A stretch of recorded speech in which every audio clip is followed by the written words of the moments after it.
Chapter 7. A leather bag filled with food and a flask of hot tea, a pair of fur-lined gloves that Cinna left behind, 3 twigs broken from the naked trees lying in the snow pointing in the direction I will travel. This is what I leave for Gale at our usual meeting place on the first Sunday after the harvest festival. I have continued on through the cold, misty woods, breaking a path that will be unfamiliar to Gale, but is simple for my feet to find. It leads to the lake. I no longer trust that our regular rendezvous spot offers privacy, and I'll need that and more to spill my guts to Gale today. But will he even come? If he doesn't, I'll have no choice but to risk going to his house in the dead of night. There are things he has to know, things I need him to help me figure out.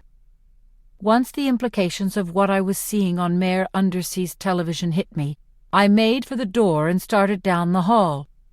Just in time, too, because the mayor came up the steps moments later. I gave him a wave. "Looking for Madge?" he said in a friendly tone. "Yes, I want to show her my dress," I said. "Well, you know where to find her." Just then, another round of beeping came from his study. His face turned grave. "Excuse me," he said. He went into his study and closed the door tightly. I waited in the hall until I had composed myself, reminded myself I must act naturally. Then I found Madge in her room, sitting at her dressing table, brushing out her wavy blonde hair before a mirror. She was in the same pretty white dress she'd worn on reaping day. She saw my reflection behind her and smiled. "Look at you! Like you came right off the streets of the capital." I stepped in closer. My fingers touched the mockingjay. "Even my pin now. Mockingjays are all the rage in the capital, thanks to you." "Are you sure you don't want it back?" I asked. "Don't be silly. It was a gift," said Madge. She tied back her hair in a festive gold ribbon. "Where did you get it anyway?" I asked. "It was my aunt's," she said. "But I think it's been in the family a long time." "It's a funny choice, a mockingjay," I said. "I mean, because of what happened in the rebellion, with the jabberjays backfiring on the capital and all." The jabberjays were mutations, genetically enhanced male birds created by the capital as weapons to spy on rebels in the districts. They could remember and repeat long passages of human speech, so they were sent into rebel areas to capture our words and return them to the capital. The rebels caught on and turned them against the capital by sending them home loaded with lies. When this was discovered, the jabberjays were left to die. In a few years they became extinct in the wild, but not before they had mated with female mockingbirds, creating an entirely new species. "But mockingjays were never a weapon," said Madge. "They're just songbirds, right?" "Yeah, I guess so," I said. "But it's not true. A mockingbird is just a songbird. A mockingjay is a creature the capital never intended to exist. They hadn't counted on the highly controlled jabberjay having the brains to adapt to the wild, to pass on its genetic code, to thrive in a new form. They hadn't anticipated its will to live. Now, as I trudge through the snow, I see the mockingjays hopping about on branches as they pick up on other birds' melodies, replicate them, and then transform them into something new. As always, they remind me of Rue. I think of the dream I had the last night on the train, where I followed her in mockingjay form. I wish I could have stayed asleep just a bit longer and found out where she was trying to take me. It's a hike to the lake, no question. If he decides to follow me at all, Gale's going to be put out by this excessive use of energy that could be better spent in hunting. He was conspicuously absent from the dinner at the mayor's house, although the rest of his family came. Hazel said he was homesick, which was an obvious lie. I couldn't find him at the Harvest Festival either. Vic told me he was out hunting. That was probably true. After a couple of hours, I reach an old house near the edge of the lake. Maybe house is too big a word for it. It's only one room, about 12 feet square. My father thought that a long time ago there were a lot of buildings. You can still see some of the foundations, and people came to them to play and fish in the lake. This house outlasted the others because it's made of concrete. Floor, roof, ceiling. Only one of 4 glass windows remains, wavy and yellowed by time. There's no plumbing and no electricity, but the fireplace still works, and there's a wood pile in the corner that my father and I collected years ago. I start a small fire, counting on the mist to obscure any telltale smoke. While the fire catches, I sweep out the snow that has accumulated under the empty windows, using a twig broom my father made me when I was about 8, and I played house here. Then I sit on the tiny concrete hearth, thawing out by the fire and waiting for Gale. It's a surprisingly short time before he appears. A bow slung over his shoulder, a dead wild turkey he must have encountered along the way hanging from his belt. He stands in the doorway as if considering whether or not to enter. He holds the unopened leather bag of food, the flask, Cinna's gloves, gifts he will not accept because of his anger at me. I know exactly how he feels. Didn't I do the same thing to my mother? I look in his eyes. His temper can't quite mask the hurt, the sense of betrayal he feels at my engagement to Peeta. This will be my last chance, this meeting today, to not lose Gale forever. I could take hours trying to explain, and even then have him refuse me. Instead, I go straight to the heart of my defense. President Snow personally threatened to have you killed, I say. Gale raises his eyebrows slightly, but there's no real show of fear or astonishment. Anyone else? Well, he didn't actually give me a copy of the list, but it's a good guess it includes both our families, I say. It's enough to bring him to the fire. He crouches before the hearth and warms himself. Unless what? Unless nothing now, I say. Obviously, this requires more of an explanation, but I have no idea where to start, so I just sit there staring gloomily into the fire. After about a minute of this, Gale breaks the silence. Well, thanks for the heads up. I turn to him, ready to snap, but I catch the glint in his eye. I hate myself for smiling. This is not a funny moment, but I guess it's a lot to drop on someone. We're all going to be obliterated no matter what. I do have a plan, you know. Yeah, I bet it's a stunner, he says. He tosses the gloves on my lap. Here, I don't want your fiancé's old gloves. He's not my fiancé. That's just part of the act. And these aren't his gloves. They were Cinna's, I say. Give 'em back then, he says. He pulls on the gloves, flexes his fingers, and nods in approval. At least I'll die in comfort. That's optimistic. Of course, you don't know what's happened, I say. Let's have it, he says. I decide to begin with the night Peeta and I were crowned victors at the Hunger Games, and Haymitch warned me of the Capitol's fury. I tell him about the uneasiness that dogged me even once I was back home, President Snow's visit to my house, the murders in District 11, the tension in the crowds, the last-ditch effort of the engagement, the President's indication that it hadn't been enough, my certainty that I'll have to pay. Gale never interrupts. While I talk, he tucks the gloves in his pocket and occupies himself with turning the food in the leather bag into a meal for us. toasting bread and cheese, coring apples, placing chestnuts in the fire to roast. I watch his hands, his beautiful, capable fingers, scarred, as mine were before the capital erased all marks from my skin, but strong and deft. Hands that have the power to mine coal, but the precision to set a delicate snare. Hands I trust. I pause to take a drink of tea from the flask before I tell him about my homecoming. "Well, you really made a mess of things," he says. "I'm not even done," I tell him. "I've heard enough for the moment. Let's skip ahead to this plan of yours," he says. I take a deep breath. "We run away." "What?" he asks. This has actually caught him off guard. "We take to the woods and make a run for it," I say. His face is almost impossible to read. Will he laugh at me, dismiss this as foolishness?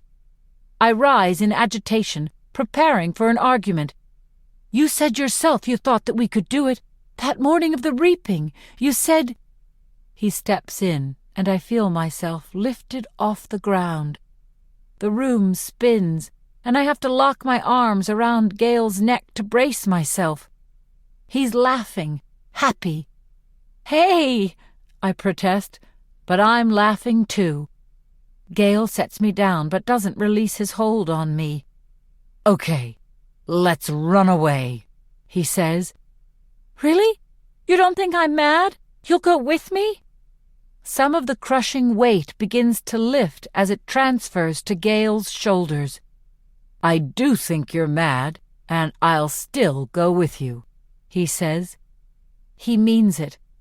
Not only means it, but welcomes it. "We can do it, I know we can. Let's get out of here and never come back." "You're sure?" I say. "Because it's going to be hard, with the kids and all.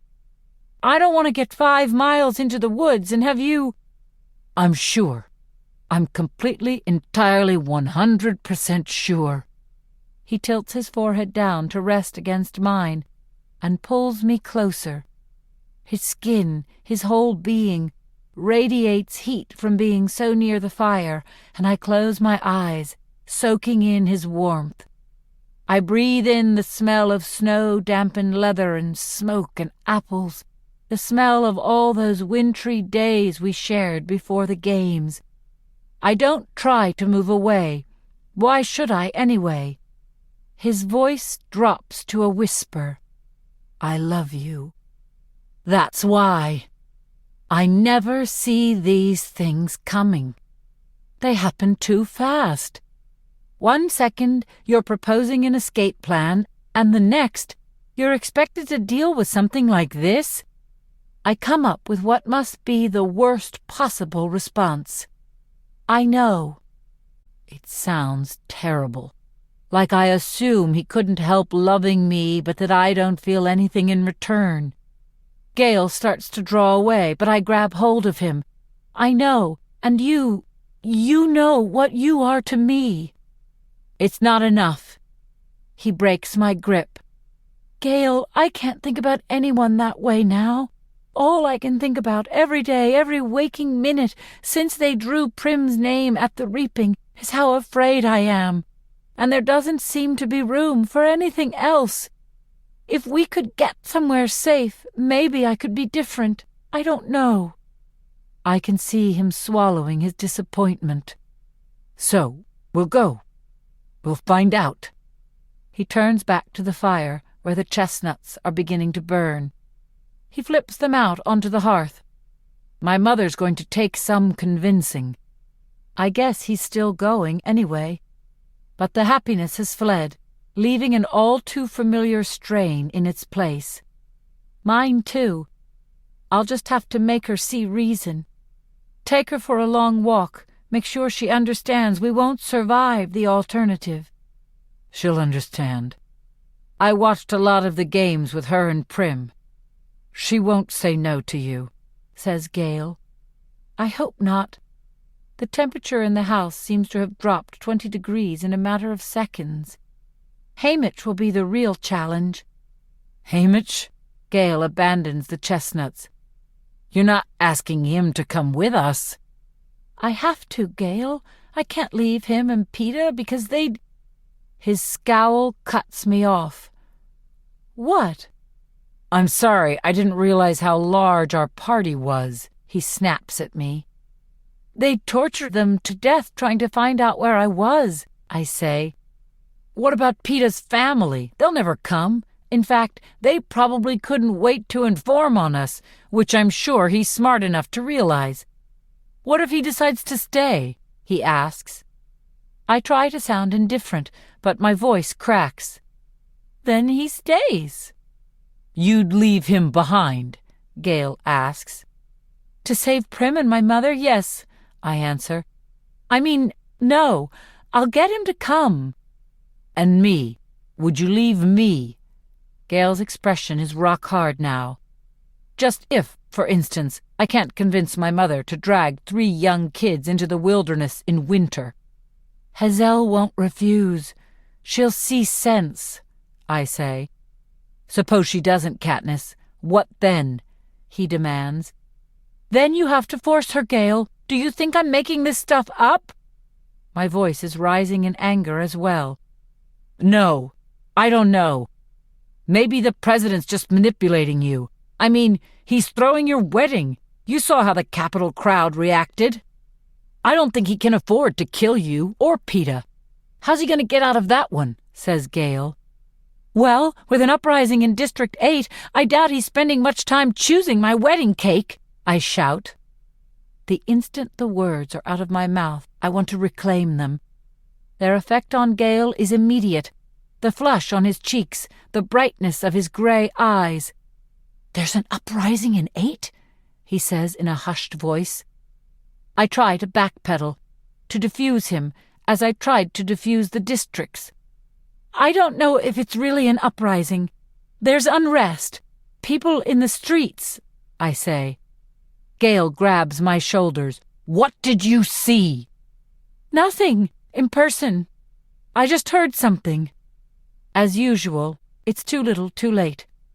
I give up and tell him. I saw something on the mayor's television. I wasn't supposed to. There was a crowd and fires, and the peacekeepers were gunning people down, but they were fighting back. I bite my lip and struggle to continue describing the scene. Instead, I say aloud the words that have been eating me up inside. And it's my fault, Gale. Because of what I did in the arena. If I had just killed myself with those berries, none of this would have happened. Peter could have come home and lived, and everyone else would have been safe, too. Safe to do what? He says in a gentler tone. Starve? Work like slaves? Send their kids to the reaping? You haven't hurt people. You've given them an opportunity. They just have to be brave enough to take it. There's already been talk in the mines. People who want to fight. Don't you see? It's happening. It's finally happening. If there's an uprising in District 8, why not here? Why not everywhere? This could be it. The thing we've been... Stop it! You don't know what you're saying. The peacekeepers outside of 12, they're not like Darius or even Cray. The lives of district people, they mean less than nothing to them, I say. That's why we have to join the fight, he answers harshly. No, we have to leave here before they kill us and a lot of other people too. I'm yelling again, but I can't understand why he's doing this. Why doesn't he see what's so undeniable? Gale pushes me roughly away from him. You leave, then. I'd never go in a million years. You were happy enough to go before. I don't see how an uprising in District 8 does anything but make it more important that we leave. You're just mad about... No, I can't throw Peter in his face. What about your family? What about the other families, Katniss? The ones who can't run away. Don't you see? It can't be about just saving us anymore. Not if the rebellion's begun. Gale shakes his head, not hiding his disgust with me. You could do so much. He throws Cinna's gloves at my feet. I changed my mind. I don't want anything they made in the Capitol. And he's gone. I look down at the gloves. Anything they made in the Capitol. Was that directed at me? Does he think I am now just another product of the Capitol and therefore something untouchable? The unfairness of it all fills me with rage, but it's mixed up with fear over what kind of crazy thing he might do next. I sink down next to the fire, desperate for comfort, to work out my next move. I calm myself by thinking that rebellions don't happen in a day. Gale can't talk to the miners until tomorrow. If I can get to Hazel before then, she might straighten him out. But I can't go now. If he's there, he'll lock me out. Maybe tonight, after everyone else is asleep. Hazel often works late into the night finishing up laundry. I could go then, tap at the window, tell her the situation, so she'll keep Gale from doing anything foolish. My conversation with President Snow in the study comes back to me. My advisors were concerned you would be difficult, but you're not planning on being difficult at all, are you? No. That's what I told them. I said any girl who goes to such lengths to preserve her life isn't going to be interested in throwing it away with both hands. I think of how hard Hazel has worked to keep that family alive. Surely she'll be on my side in this matter. Or won't she? It must be getting on toward noon now, and the days are so short. No point in being in the woods after dark if you don't have to. I stamp out the remains of my little fire, clear up the scraps of food, and tuck Cinna's gloves in my belt. I guess I'll hang on to them for a while, in case Gale has a change of heart. I think of the look on his face when he flung them to the ground. How repelled he was by them. By me. I trudge through the woods and reach my old house while there's still light. My conversation with Gale was an obvious setback, but I'm still determined to carry on with my plan to escape District 12. I decide to find Peter next. In a strange way, since he's seen some of what I've seen on the tour, he may be an easier sell than Gale was. I run into him as he's leaving the victor's village. "Been hunting?" he asks. You can see he doesn't think it's a good idea. "Not really. Going to town?" I ask. "Yes, I'm supposed to eat dinner with my family," he says.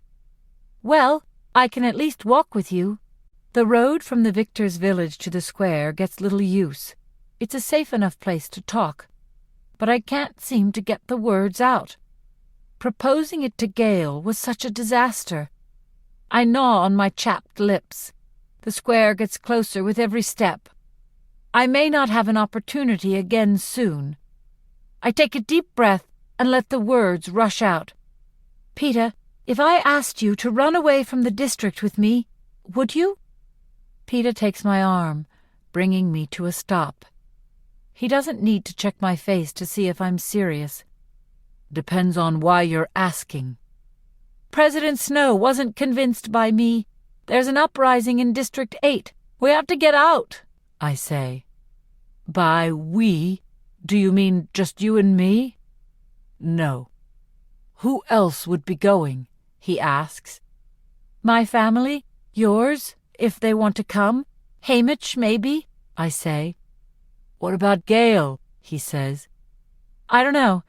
He might have other plans," I say. Peter shakes his head and gives me a rueful smile. "I bet he does." "Sure, Katniss. I'll go." I feel a slight twinge of hope. "You will?" "Yeah, but I don't think for a minute you will," he says. I jerk my arm away.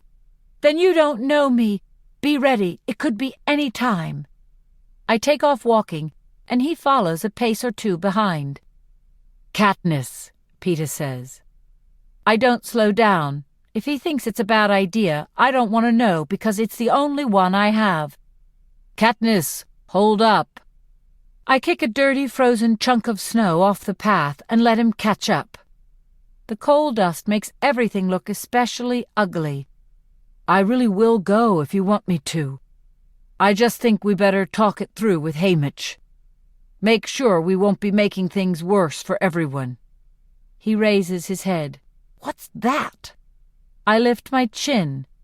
I've been so consumed with my own worries, I haven't noticed the strange noise coming from the square. A whistling, the sound of an impact, the intake of breath from a crowd. "Come on," Peter says, his face suddenly hard. I don't know why. I can't place the sound, even guess at the situation, but it means something bad to him. When we reach the square, it's clear something's happening, but the crowd's too thick to see. Peter steps up on a crate against the wall of the sweet shop and offers me a hand while he scans the square. I'm halfway up when he suddenly blocks my way. "Get down! Get out of here!" He's whispering, but his voice is harsh with insistence. "What?" I say, trying to force my way back up. "Go home, Katniss! I'll be there in a minute, I swear," he says. Whatever it is, it's terrible. I yank away from his hand and begin to push my way through the crowd. People see me, recognize my face, and then look panicked. Hands shove me back, voices hiss. "Get out of here, girl! Only make it worse! What do you want to do, get him killed?" But at this point, my heart is beating so fast and fierce, I hardly hear them. I only know that whatever waits in the middle of the square is meant for me. When I finally break through to the cleared space, I see I am right, and Peter was right, and those voices were right too. Gale's wrists are bound to a wooden post. The wild turkey he shot earlier hangs above him, the nail driven through its neck. His jacket's been cast aside on the ground, his shirt torn away. He slumps unconscious on his knees, held up only by the ropes at his wrists. What used to be his back is a raw, bloody slab of meat. Standing behind him is a man I've never seen, but I recognize his uniform. It's the one designated for our head peacekeeper. This isn't old Cray, though. This is a tall, muscular man with sharp creases in his pants. The pieces of the picture do not quite come together until I see his arm raise the whip.